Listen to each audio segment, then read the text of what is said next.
Hello and welcome to the Legendary Backlog. We're glad you're here. In our show, we cover what we've been playing over the last week and a game over 5 years old in our 5-year Beyond segment.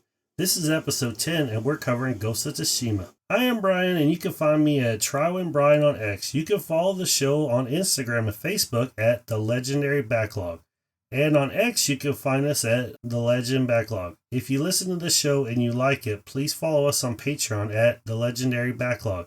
It's free and it'll give you access to all our sites. We're trying to build a community of people who love games. My partner is also Brian. Brian, would you like to introduce yourself? Hello, I am Brian, and you can reach me at Nostalgic Pixel on X, Blue Sky, Instagram, and YouTube, as well as nostalgicpixel.com, and I'll be streaming on Twitch at Nostalgic Pixel TV. Hey, Brian, what have you been playing this week? What I've been playing this week is I've been playing NBA 2K 2025. They gave that to us for free on the PSN, and I always check it out at the end of the year. You know, like I don't have the time to like devote like all the time that a sports game requires of you to basically master nowadays. It's almost like the live service game of itself, or it is. You know, I did play around with it, and I went through all the tutorials, everything, started playing, got pretty decent at it, and I enjoy it. It to me, it's pretty much the same thing as last year. They just tweaked a couple things. But I do have it on the Switch. I played a little bit on the Switch since I was playing it this week. And I have to say, the Switch version, even though it kind of looks like a PS3 game, it holds up. The animations and everything are solid. It's a pretty solid on-the-go rendition of it. Have you ever played the NBA 2K series? A little bit, but I'm not much of a sports fan, if it's not like NBA Jam. Yeah, I understand. I'm not that big of a sports fan either, but I like to just kind of see what's going on, you know? In real life, I'm a real big sports fan, but as far as the games go, I just feel like anytime I've played a sports game seriously, I had like no other time for any other games. It was just that game. I've done it a couple times with Madden and I've done it with the show. I have never really done that with NBA 2K. But anyways, I have to say that NBA is a fun game, and just the way that you move the analog sticks and you control is really a testament to like how a game feel like you're doing something on the screen. Those controls are just mastered perfectly. They really take the game over the top. Is the controls to me, and the animation, the graphics are all nice, everything, but it's the controls that makes that game completely fun. Like what I'm talking about is like you use the analog sticks. Like if you're gonna shoot, you like pull it down on the right side, and then flip it up, and then you have to do it at this certain timing for it to be good. But truthfully, I noticed more this year that it's more like if your guy's open, you're probably gonna make the shot, even if you're early or late.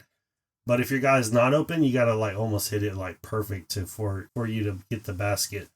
So that was the change I saw this year. With the announcement of Neo 3, I went ahead and started playing Neo 1 again. I still enjoy it, but I don't think I'm gonna go back and finish it or anything. But I did give the Neo 3 demo a lot of play over the last week. And basically, I beat like the first two bosses or mini bosses, whatever. One's a boss and then one's a mini boss. And I'm really enjoying that game. It's beautiful graphics. It really sings like a PlayStation 5 game. I just think it's amazing looking. The combat is great. I really don't like the ninja style that they introduced, to be honest with you. So there's two styles. There's samurai and there's ninja.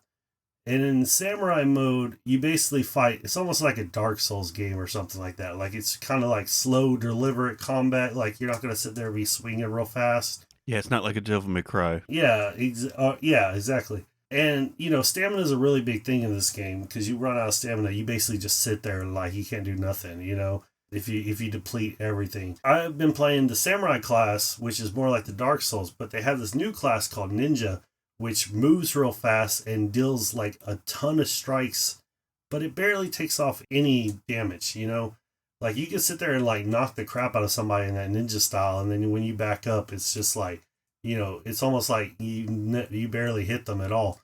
So I really prefer to do the massive damage. I've always been that way. Like I'm more of like a offensive person when it comes to FromSoft games and things like that. So just like in Bloodborne, I did the two-handed axe. I'm doing the two-handed samurai sword. So I got long range and I deal a lot of damage. That's the way I'm going through it.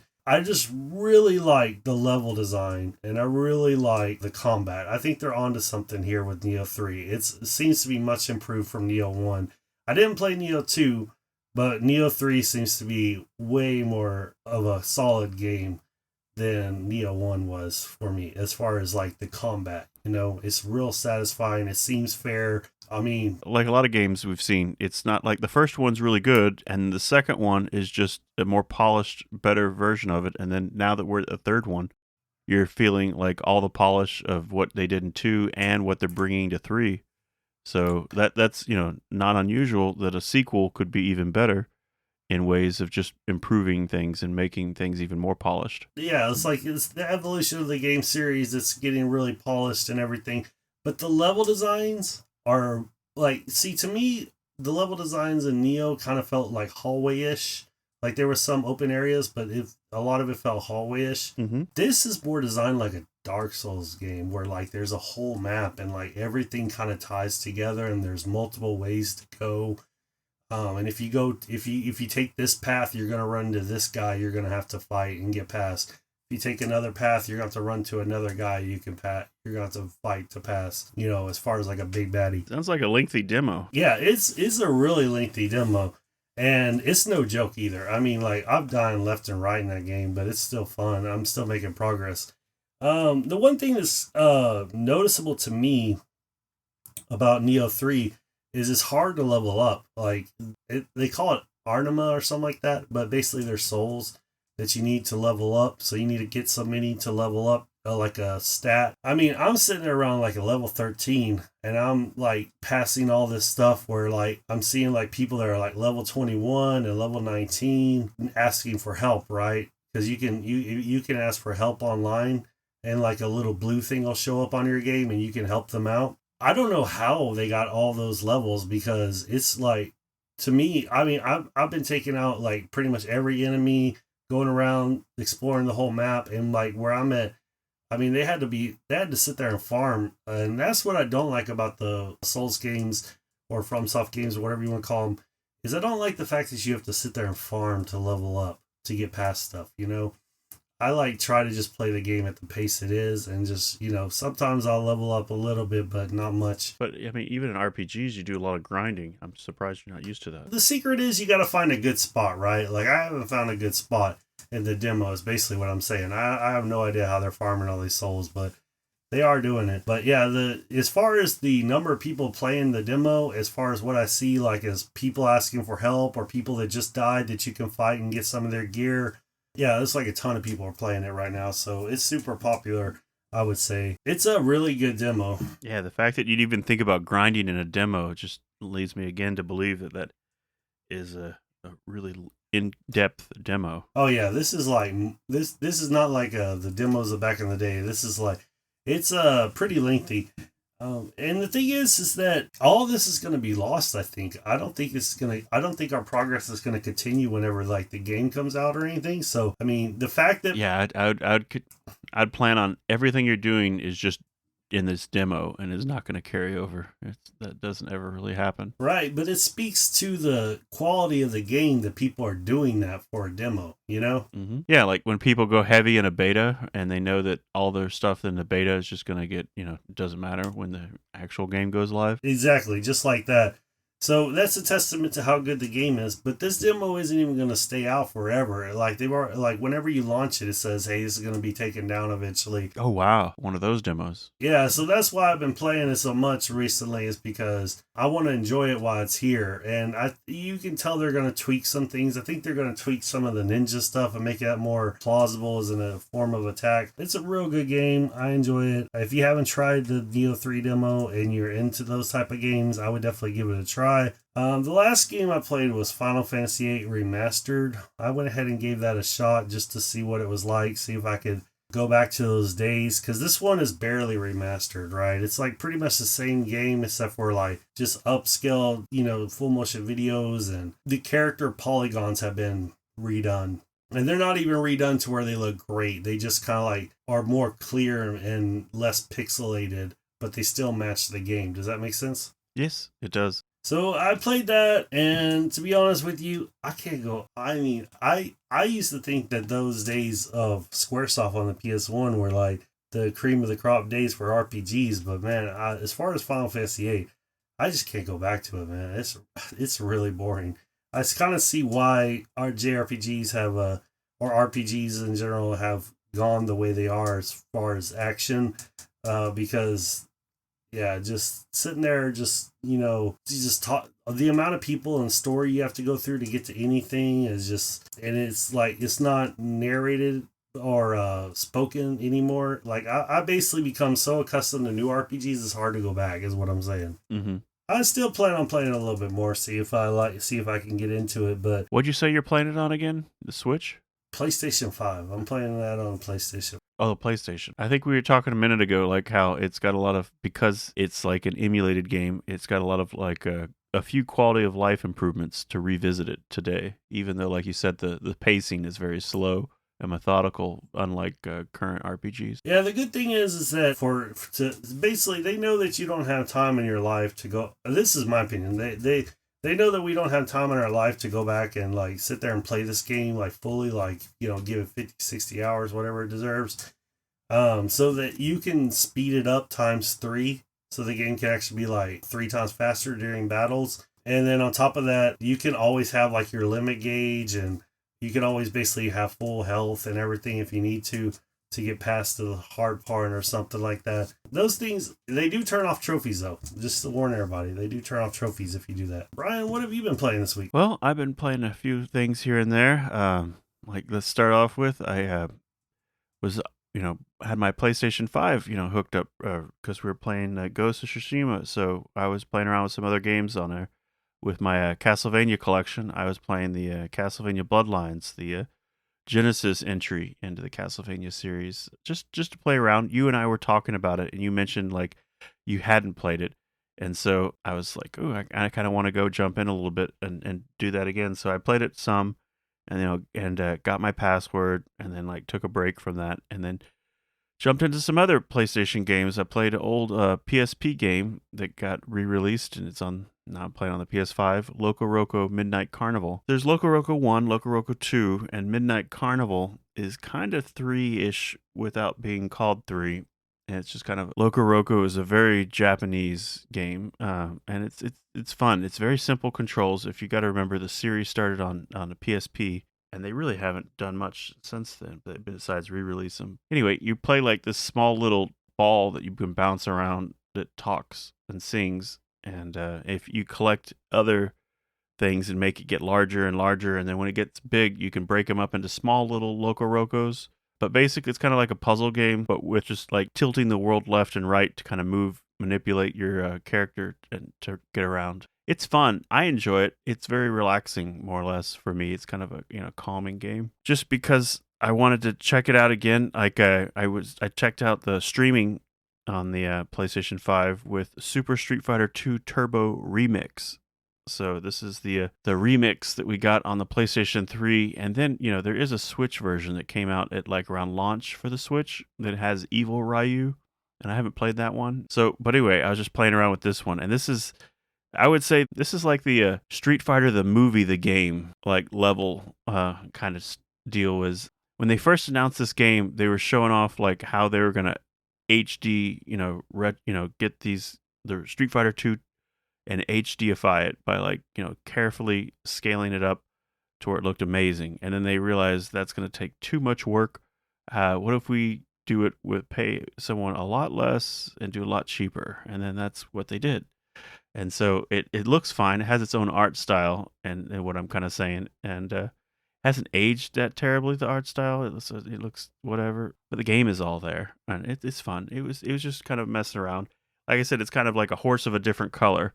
Just another way of looking at the same game that you've already seen so many times. I actually played the Switch version, and I actually thought it was pretty decently done on the Switch. You're talking about the one where it's like is Street Fighter 2, and it's like redrawn. And They redrew everything and it's HD, and they call it like HD Remix. Yep. yeah, I played that on the Switch. I played the Switch version, and it's actually pretty decent. I did like Evil Ryu. It's pretty fun. Oh yeah, all the controls and everything is great. It's just the art style is a little bit off, but it's not bad. I can't wait till AI can just upscale all those old games, all those old 2D fighters.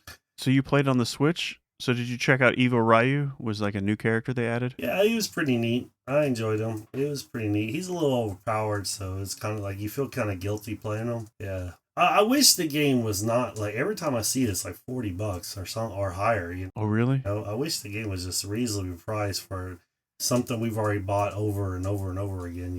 Yeah, it came out 8 years ago on the Switch. You'd hope it would be cheaper, but in that case, maybe it's been too long and it's already gone up. But well, that's cool. I'm glad you got to play that version. Like I said, I was just playing it on the PlayStation 5 through like their streaming of the PlayStation 3. The streaming service seemed pretty smooth, and it never felt like a noticeable lag or delay in playing it. And Street Fighter seems like a really good way to test out a streaming game for lag. And it seemed to be fine. I didn't notice any kind of issues. I think you'd have to tell someone you're streaming the game for them to even notice it's so seamless the way they had it set up. But what I was saying with all the Switch 2 news going out and people posting stuff about their Switch 2s and Mario Kart World, it had me itching to play more Mario Kart, so I went back and played more Mario Kart 8. I noticed I really haven't spent much time in the mirror worlds, so I was going around trying to collect the cups in the mirror world, which was fun. I did that for about a few different circuits. Then I also this week I got a Bluetooth controller adapter receiver for my Sega Saturn, which then allows me to use my 8BitDo arcade stick, which is arcade stick I think I've talked about that I have. It's fun. It's my first like wireless one. And so even though I have an arcade stick for my Saturn, it's a virtual stick. It's pretty old in that like the stick itself is kind of stiff. So while it's very authentic and arcade experience, it's not the best stick for arcade these days.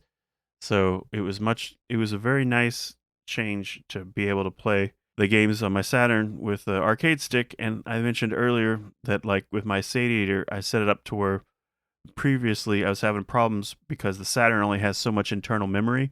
Every time I'd boot up a game, it'd always tell me you can't save because you don't have any room to save the game. So everything you're going to do is just going to be forgotten. So it was just, obviously I wasn't going to jump into a game that required saves. So I was playing just mostly arcade beat 'em ups and shooters and stuff, which is what I like. But now that I have my menu set up where it'll create a individual game save on the SD card for every game I play, it's just kind of opened it up. And then with the wireless receiver that I have allowing me to use my arcade stick, it's been a lot of fun because as much as I like shooters, if it's one of those shooters where I have to press, how fast I shoot depends on how fast I press this fire button, I wear out pretty quick on that. I can probably get a few levels in and then I want to take a break because my hands are tired. So it's nice with the arcade stick. I have turbos that I can set. So for those games now, I can enjoy playing those longer periods of time without like tiring out. One of the games I played all the way through the end and beat was on the Saturn. It was something Pretty Fighter X, because the something's in Japanese. I know I'm going to mess that up, but anyway, it was fun. It was just like an anime, pretty decent anime fighting game, and it wasn't like overly crazy on the anime. I had a lot of fun because I was playing this. The girl I picked to play is a waitress, and I thought it was so funny because the entire time you're fighting with her, she's holding a tray with a glass and not spilling it or anything or knocking it over in one hand. So you're basically fighting the whole time with one hand and both your feet while you're balancing this tray. I just thought that was fun. At first, I wasn't sure that was the character I wanted, but then I noticed I started getting really comfortable with their moves and ended up beating the whole game with them. So that was a lot of fun. And then again, like some of the shooters I was telling you I was playing, I was on the Saturn, I bounced around and I played more Thunder Force 4, which on the Saturn, it's just a spaceship, a side-scrolling shoot 'em up. But again, I had so much fun playing it with an arcade stick and the turbo. That's really neat that you got that ability. Have it like you can play anything on your Saturn now. That's pretty nice. Because you're using your arcade, but you can also use like your PS5 controller and things like that, right? Oh yeah, with this receiver, if I wanted to use a controller pad or anything, I could make it work with my Switch controller, my PlayStation controller, Xbox controller, like PlayStation 4 or 5 controller I can pair up with it. It's pretty cool how it can do all that. In particular, had like the arcade wireless arcade stick I wanted to pair up with it just to play some of, like I was saying, some of the arcade games with some turbo switches and also the fighting games. The only thing I am having issue with right now with that setup is that if I want to play, say, a really fun game, which is X-Men versus Street Fighter, that uses the expansion cartridge, I'm having trouble getting the expansion cartridge and using that particular menu at the same time. That there's things that I've read about flashing memory, my RAM card. I'm not into that just yet. So if I really want to play those, it's not too hard. I just have to take the SD card out and rename a file and put it back in, and it'll reload like the original menu that doesn't have the individual game saves, unfortunately. I'm not in a rush to do that. Plus, if I want to play X-Men versus Street Fighter these days with the Capcom collection, I can just play it on there. So I'd do that more or less. I was playing the Capcom Fighting Collection a little bit this week. I didn't put it on the list, but I'm still going back to that. I was playing Marvel vs. Capcom 2 this week, though. Not X-Men vs. Street Fighter. Oh yeah? Oh good. I've been itching to play the X-Men SNK collection, but I'm gonna wait a little bit longer for that. That one's I have to have for me too as well. Alright, Brian, let's go ahead and get into our 5-year beyond segment. We're covering Ghost of Tsushima. Released in 2020 on the PlayStation 4, is an action-adventure game developed by Sucker Punch Productions that takes place in feudal Japan. It was also released on the PlayStation 5, so subtitled Director's Cut and featuring Iki Island expansion was released in August 2021. What was your kind of like high-level views of playing Ghost of Tsushima? Well, my high-level views? Well, I would just say views overall, it's a very beautiful game. The gameplay, the combat is extremely well thought out, very detailed and dense. It seems like everyone has ideas of what they consider their perfect loadout and different ways of playing the game. No one's necessarily wrong on it, which is fun because it just leaves you a lot of room to explore and play around with, find out what works best for you, how you like to deal with situations, because there's never just one way to do anything in that game. There's always different ways and methods of trying to sort out your how you're going to deal with combat and everything. It's a beautiful game, and from what it's telling a really interesting story. And from what I remember hearing, is the people of Tsushima are very proud of this game and that how it represented them.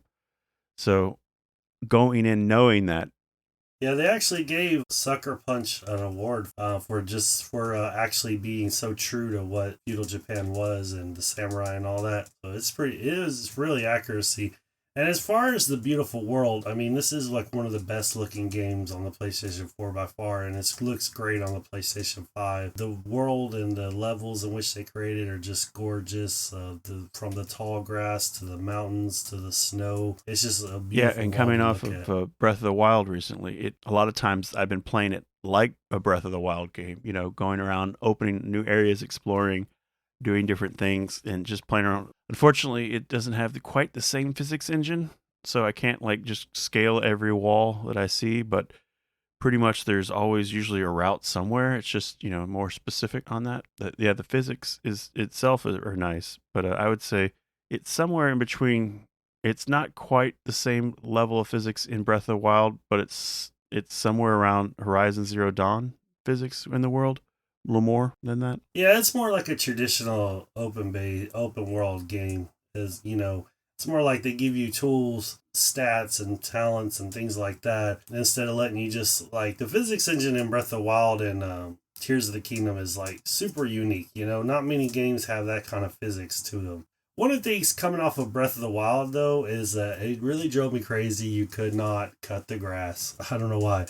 I didn't expect to cut all grass, but when you're in the really tall fields that come up to your waist, it'd be nice if you took a swing and the grass came up. That would have been really nice. This is a small one. I'm afraid if it did that, I'd be mowing the whole lawn of everything. So it's I know. What if it drops supplies?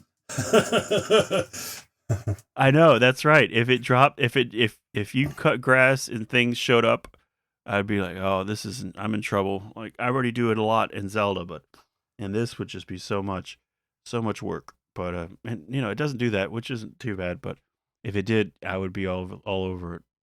And same what I was saying earlier about like if this game had a cooking mini game, I'd be all over that feature of it too. Ever since like Breath of the Wild and Tears of the Kingdom, and then any other games it's picked up, like Bloodstained has a cooking side game.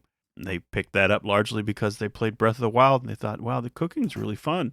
We should put cooking in our game. And so There's not cooking in Ghost of Tsushima. There is a lot of other things like making, like upgrading your equipment and things like that. We should probably talk about the protagonist. The player controls Jin Saki, a samurai on a quest to protect Tsushima Island during the first Mongol invasion of Japan. The game features a large open world which can be explored either on foot or horseback. That's a good point. We should talk about the horse. The horse is great in this game. I just think it's amazing. Out of all the game, oh yeah, no, it's the way you want a horse in a game because it for me at least because like as nice as it was to have it in Breath of the Wild, I was talking to you as I was playing. This is like this takes all the stress and all the worry and just and gives you all the joy of riding around on a horse. You don't have to worry about putting it in a stable. You don't have to worry about leaving it anywhere. All you have to do anytime you want a horse, you just press the one button on the D-pad and boom, out of nowhere, your horse arrives. You get on your horse, you ride it. You don't have to worry about steering it in between around trees. It's a horse. It's like they said in Zelda, but even more so. It's a horse. It'll know not to run into a tree, and it's so true in this game because there's some dense forest and stuff that you can just easily just fly right through. Riding around the horse is so much fun. Just like I said, it takes all the any trouble or dealing with it out and just gives you all the joy of riding around on one. yeah, this is my favorite game to ride a horse, to be honest with you, for several reasons. The first one is this is my favorite part about the horse is you can sit there and be running full speed, call your horse, and it'll just come right beside you and you can hop on. It's not like you have to stop, go turn around, because a lot of games like the horse will appear behind you or something. You have to stop what you're doing, go and mount your horse. This you could just in one smooth action jump on it. I think that's great. The other thing is like you were saying about it running through the trees and not hitting anything. They pulled that off so seamlessly. It doesn't feel like you lost control of your character. It feels like you have 100% control of your character. You're just not hitting trees on the horse, which makes it great. Yeah, it's not like you're on autopilot or anything. You can't control it. You can control it, and like you said, but you don't feel like you have to do all the micromanaging between the tiny trees. So what did you think of Jin Saki as the protagonist playing him? What did you think about that character? Well, I mean, he's definitely an interesting character, and he's got a interesting story. He's his uncle, his dad died a long time ago, which they brought that up at one point, and they were like, "Do you want to go dig into your dad or your uncle?" And I'm like, "My dad died a long time ago, and that's kind of done. Let's go talk about my uncle because my uncle is the one who trained me and everything." And so it's really nice. Like I was telling you earlier, Jin Sake puts himself in a situation where he's gonna have to adapt and adjust and not be so rigid as a samurai, but learn different ways of other things to survive and like conquer. So he learned that are not necessarily skills that a samurai would employ. So the assassinate feature is really fun, but at first, I was like worried they were going to scold me, and then I was going to change the storyline or whatever. Like if they're thinking this game might have some sort of light side, dark side ending to where if I play it a certain way, I'll get like the evil ending, and like hey, I saved everybody, but I've at what cost? But that doesn't seem to be the problem at all. So I've just really enjoyed like using all the skills that they teach you, and as you learn different abilities of doing different handling things differently. So I've enjoyed that because when it comes to a lot of these games too, I'm like the guy who's like, hey, you know what? If I can sneak around and thin out this group by like 3 or 4 guys before I go jumping in, that's the way I'm going to handle it. I'm going to kill every guy as stealthy or as quiet, as simple as I can before I have to go deal with the mob.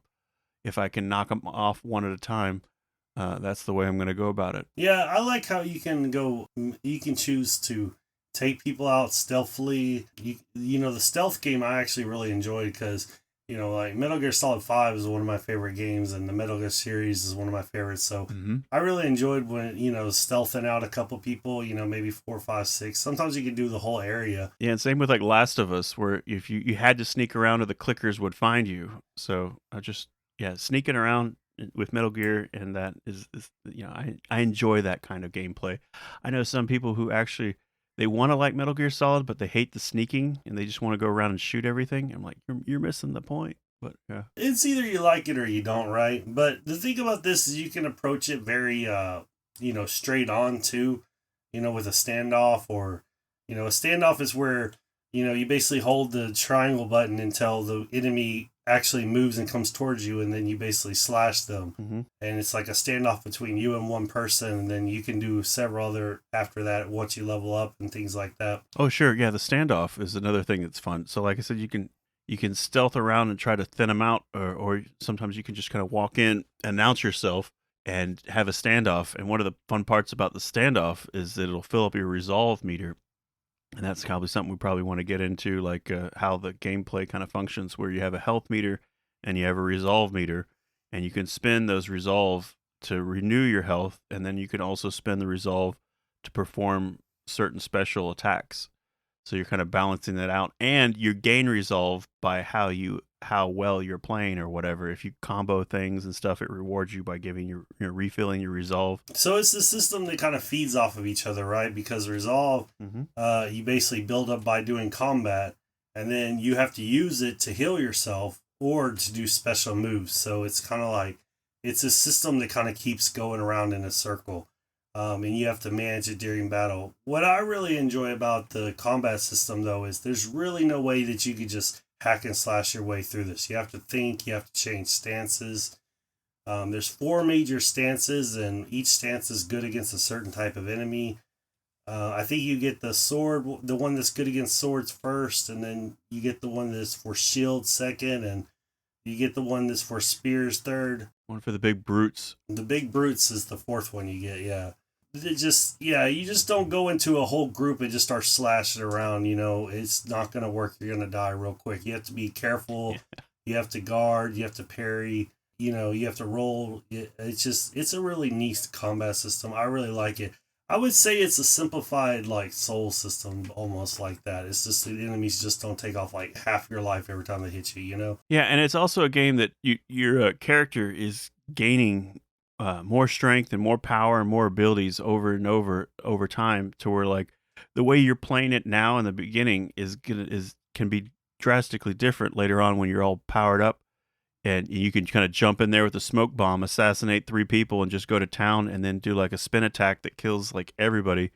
So the way you play it in the beginning is definitely around your abilities, and by the time near the end of the game, you're like just this overpowered beast that can kind of just run in and just wreck the place if you want to, which is fun because I enjoy those types of games where towards the end you feel so powerful that you feel like you can take on anything. But then of course a lot of those games are really good at throwing here's a new challenge that you probably never could have taken at the beginning, but now you can. You definitely feel the level ups.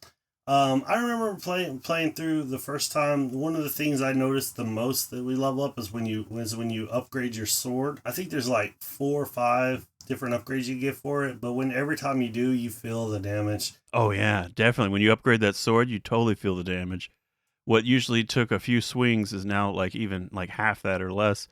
Sometimes they're just like a strong attack that used to be strong is now just a dead attack.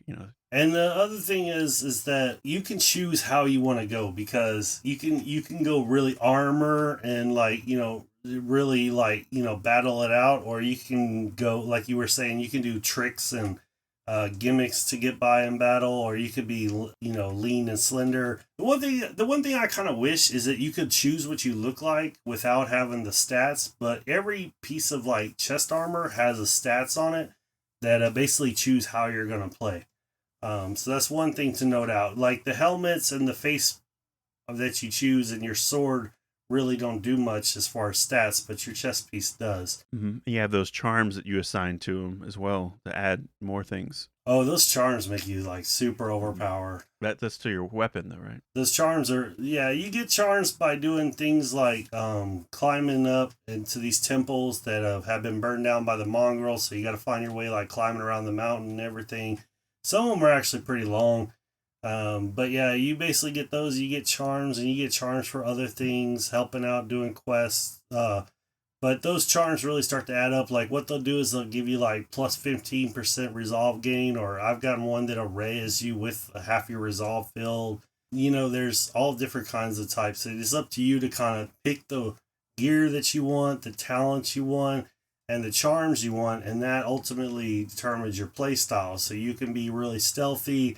You could be dependent upon healing a lot. You can be dependent upon dealing tons of damage from afar.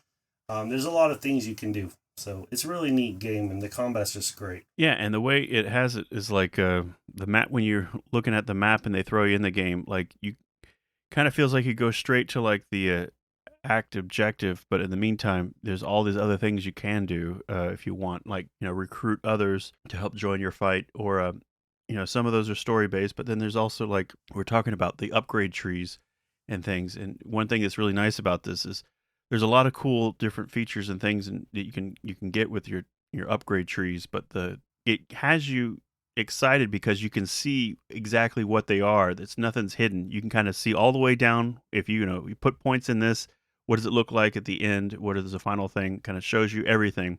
So you kind of have an idea what you want to work for, and you get really excited about, unlocking those so that you want to like go off and hit every side story or event to like gain up those skill points. So like it has you like encourages you like to go out and like beef up your character and get those abilities just by just doing all these side quests and everything. Or like you said, some of these different missions that you can go on to choose, it's not that you're going to get just like technical points and legend status, but like it'll teach you a new move that you could only get there, or it'll reward you with a charm, and that's the only way you get the charm, and that's the charm you want. So like you really go out and seek to do all these extra things. Like even though some of them might be side quests, the way you play, it doesn't necessarily, you don't feel like it's necessarily a side quest. You're just developing your character. With Sucker Punch being that they've made Infamous and stuff, and having played Infamous Second Son and Infamous 2, 2, you can definitely see that this is the developer that did it by just the way the game is. And that's a good thing because they those were very successful games and they're fun to play. Now all that carried over really well here. Yeah, and if you remember the infamous combat, it was very much like you couldn't just like use one power like to just you had to change it up, use different powers, run around. Mm-hmm. It's a lot like you can see their DNA in this game because when you have to use different tools, like you were talking about smoke bombs, and there's these needles that poison people, and you have your arrows and different stances. So yeah, you have to use a little bit of everything because you're never just gonna run across like four guys in a shield. There's gonna be a guy in a shield, a guy with a sword. There's gonna be an archer, and maybe a big brute or a spear person, right? They're really mixed up. Yeah. Yeah, those archers. Yeah. What I've come to do with the archers is I like to take those guys out fast and early because they just take free shots on me and mess up my combos with the other guys. So either I'm hitting them with arrows from a distance or whatever, or I'm going in, or I'm charging them and taking them out. But like they're just some encounters. It's like I need to kill these two archers first, and then I'll deal with the rest of the guys. For me, I usually do them last unless during combat I come close to them. Because they do give an audible like sound right before they're about to shoot. So do know that they're going, but the problem. Yeah, and you can go into the accessibility features and turn on a more visual alert so that you can see that even if they're on screen. I did that, which was really nice. So like if there's a lot of combat, you're not hearing them, but you can definitely see a little icon pop up on the screen to know they're about to shoot. But for me, like I said, I just I don't have to if there's a guy I'm not trying to keep off someone else or prevent other people from doing certain things. I'll just charge the archers right off the bat and kill them, and then deal with the rest. But yeah. I like how you have the choice to tackle however you want to. I think that's pretty. I think that's really good. The game was a success. It sold over 13 million units by September 2024. It's a really popular game for a single player game, especially the first title in the series. There's a sequel coming out, Ghost of Yotai, which I'm very interested in. I can't believe what a Ghost of Tsushima like type game would look like from the ground up, on the PS5. Oh yeah, to have it be a PS5 original. Plus, like we talked about, there's it's gonna pick up a few new tricks here and there. Like one thing that's not in this game, and that's fine. But you know how I was saying, I was comparing it to Breath of the Wild. At least from my understanding, is I can't really jump off a cliff and sail into the sky, across the land like you would in like Zelda. That's okay. And I know other games you mentioned that are similar to this genre have added that. So, and I think you mentioned, Yeah, the Rise of the Ronin added the glider. That's the other like feudal Japan one that had the glider, like kind of like Zelda, Breath of the Wild, and Skyward. I mean, Tears of the Kingdom. That would be a neat feature in this game because one of the things I don't like is when you get really high up, and the way down is like super complex. Like there was a lot of places. Like, because I already beat the game, and when I went back, I just continued where I left off. So I was trying to get to these really obscure places. And, like sometimes you would finally get there, and the best way to leave is to fast travel. But I wish there was a glider that you could just kind of glide down instead of having to go back this whole way. So that would be something I'd really like to see added to this game, for sure. What I'd like to see the sequel do is develop more on the stances. I'd like to see maybe have trees for the stances, like they do now, but like more detailed and more like a lot more, I guess you would say, talent trees that are like more tougher, like you don't get everything. I'd like to see that in the next game where you actually have to build your character. I was gonna say, well, also just parts of the game too we didn't talk about. It's like just like to unlock different things. Like there's these foxholes that you come across where in that area where you find like a fox that you follow to a shrine that then gives you a different like type of upgrade, and those are always fun to discover. Yeah, fox dens. Fox dens are good. There's these healing pools where you basically sit in a hot spring, and if you do so many of those, you gain life. If you do so many of the fox dens, you gain resolve. If you do so many of the shrines we talked about earlier, you get charms and things like that. So The hot springs increases your health, and then there's also that one where you have to do the bamboo mini game and stuff, yes, where you have to cut through the min. And there's also an accessibility feature that you can add to simplify that mini game. And I forget what is it. Do you get more resolve for doing that as well? I can't remember what you get from the bamboo challenges because I did those a long time ago, but I do remember that I did not know about the accessibility feature, so I sat there for like 5 minutes on some of them before I got them. That was really annoying. Yeah, they get extremely long. And the mini game is you press a series of buttons in order in an extremely fast sequence, and it just goes from a fewer number of buttons to a lot more by the time it's over. Yeah, at first they show you like 3 buttons, and then you do that, and then they show you like 5 buttons, and you do that. Then they show you like 7 buttons, and you got to do that. Yeah, And then once you do that, you'll unlock that bamboo strike. yeah. I ran across my first one. I was just in a village. I didn't even realize it until later on. I was like, oh, you do. This is in more than one place to do this type of mini game. The story's really good, and the story leads to some great duels. I mean, there's some beautiful duels. I'm talking like one of my favorite ones is like where there's these yellow flowers or leaves are just flowing all over the place, and there's another one where like these red flowers are just flowing all over the place. And not to spoil the story or anything, but yeah, there's some amazing duels that happen in the game that are really fun. Yeah, and I know. I remember in the beginning, I was talking to you. I was worried I may have made a mistake, and then the game kept going and going. I was like, "No, I did the right thing." I thought I dodged, but then the way it was going is like, I guess maybe I didn't dodge. But whatever. There were points, like I said, I thought I made a mistake, but then it turns out I didn't make a mistake. This is the game unfolding in front of me, and I'm just playing in it. So I felt good that I didn't have to like. I was getting worried that I'd have to go back and replay the game, and it doesn't ever do that to you. It doesn't put you in a situation where if you didn't make a right decision right then and there, then the rest of the game is just a real problem for you. So it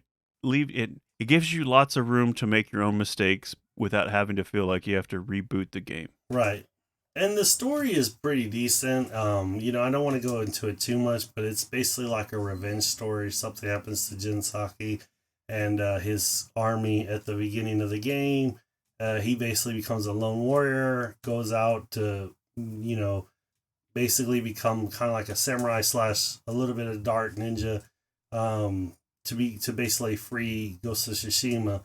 And he eventually gets some allies and things like that through the story, and they eventually end up taking down the big bad guy. But Yeah, some of those assassination moves are very much like Assassin's Creed, where like I jump off a cliff just to like dag the katana right into the guy's back. oh yeah. Oh, another thing we didn't mention is the lighthouses. Yeah, there's like 16 or something lighthouses to light, or 18 or something like that. Mm-hmm. But you have to find those and use there. A lot of times they're protected by bad guys, so you got to take those out, and then you go up there, you light it, and you get credit for it. So that's real fun there.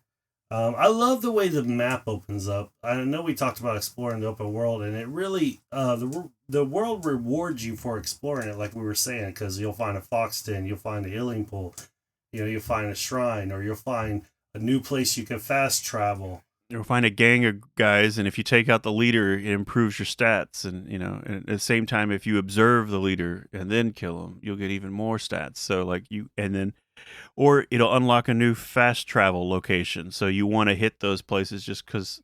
For me, like I don't have a problem with fast traveling a lot in this game, but I also spend plenty of time exploring on foot. But like you mentioned, as we talked about, is like the horse riding is so enjoyable and so simple and so carefree that I do enjoy like riding around on the horse. But I definitely enjoy like unlocking fast travel. But I'll get on a horse anytime I'm walking around, go to a new place, because and it has that unlock feature. Like you want to unlock the whole map, you want to hit all the little places. Yeah, and I love how when you fast travel on your horse, you're already on your horse. I love that. That's just Oh, that's so nice. Yeah, it saves you so much time. that's something that every game with fast travel should have. Yeah, if you start fast travel on a horse, you arrive on a horse. So what are your kind of final thoughts about Ghost of Tsushima? Well, I mean, it's Sucker Punch. They've pretty much had a really good track record, and they're continuing. And this game is, again, it's so easy on the eyes. I was playing it on like frame rate mode, and I know it's on the PlayStation 5 and all that, but and so all the combat was really smooth, and I wanted the frame rate to be really smooth, because these split decision combat situations it's not good if the frame rate starts skipping around because there's four guys on screen. That's not the case. But also, even though I was in frame rate mode, I never felt like, and I switched it a few times to performance or graphics mode, and I really couldn't tell a difference on the PS5 when I was in performance mode, so I just kept it in performance. But beautiful game, a lot of fun, and there's enough breadcrumbs out there that get you, like, you see all your talent trees and where you could put points in. Like, okay, so I need to get this point and that, I need to get like 4 points or whatever to do this. So like, even though there's a main quest of going here, like you want to go around and like you want to build up your character to be that badass at the end. So it's a lot of fun that way. So I've enjoyed it a lot. I'm gonna probably go back and play it more. I'm not done with it.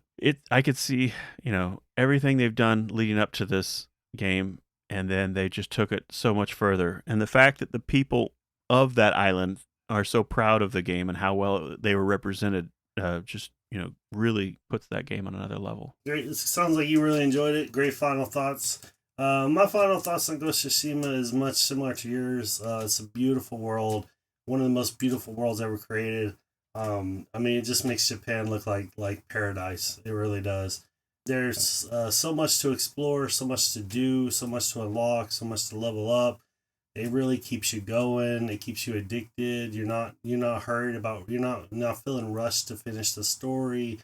One of the things I like about it is after you complete the story, you can go back and replay some of the story scenarios if you want, the major ones. And resources never feel like ultra limited like some games, so that like, yeah, shoot those arrows, throw those chimes, do this, use your things that you have. You'll pick up more. You don't have to worry. You don't ever feel like you're resource scarce, which is so you actually get to have a lot of fun with all the toys and use them as often as you want. And another thing is about the toys is or the stuff he's got is you got to use what you have, right? Like I've been in situations where I'm out of arrows, so I'm just using poison darts. Yeah, it's a great game. You always find what you're looking for out there in the world. There's a lot of supplies, but for some reason I always need more supplies after doing upgrades and things like that. There's wildflowers you collect to do vanity gear.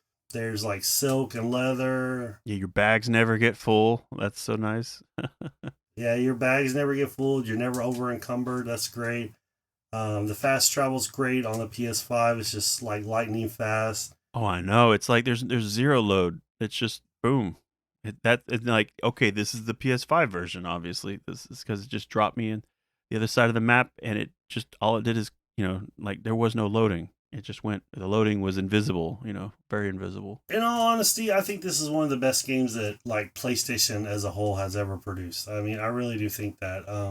If I was I'd probably give it a 10 out of 10 if I was reviewing it. It's just really hits every mark, especially for the first entry in a series. It's just really amazing. The graphics are great, the controls are great, the combat's great, the talents are great, the charms, how you build your character, the options of gameplay, the options of how you can take things out, the choices the character has, and the story don't really seem to hinder you at all. So you're able to make the choice you want for that story scenario or that side quest. So it's a really great game. I enjoyed it a lot. I don't know if I'm gonna platinum it. I'm really close. I'm maybe like 5 trophies away from platinuming, but I'm at the point now where I gotta like look at guides and go here to get all these and things and everything. So I'm not sure about that. So Brian, what are you up to next week? Well, next week, that's a good question. Well, I been writing a few more things on my website, and just about to publish a few articles. So I've been writing about some directors I've been watching, and so that'll be interesting about John Cassavetes and Robert Altman and Federico Fellini. So I've been watching their movies, and it's been slowly over the last like the beginning of the year or so. So I've just been writing those out. So you'll see some of that. I've been streaming a lot on Twitch, so a lot of the games I mentioned this week, a lot of those were on stream. So if you go to Nostalgia, you'll check that out. And but yeah, that's kind of what I'm up to, and I'm gonna be playing more games. Yeah, this week I'm just gonna. I really don't have a game that I'm playing right now. I finished most of the ones that I was on. Like Valkyrie Chronicles, I finished. Alan Wake, I finished. So I'm looking at my backlog and seeing what I'm gonna play and try and target something this week, or just keep bouncing around. Maybe a little bit more NBA 2K5. While that Neo demo was out, I'm gonna play it because I'm really enjoying it until I beat it. I think I'm on the last part of it. But yeah, that's basically what I'm doing this week. So where can people find you online, Brian? Yeah, thanks for asking there. Yeah, Brian. People can find me online at Nostalgic Pixel on X, Blue Sky, Instagram, and YouTube, as well as, like I said, on Twitch at Instagram TV, or not Instagram TV, at Nostalgic Pixel TV, and on my website, nostalgicpixel.com, where I'll be writing about movies and stuff and games. You can find me on Trywin Brian on X. We'd like to thank you for listening to this show. If you liked it, please give us a 5-star review on your podcast app of choice. You can follow us on Patreon at the Legendary Backlog. It's free and will give you access to all our sites. We'll see you next time. Thank you.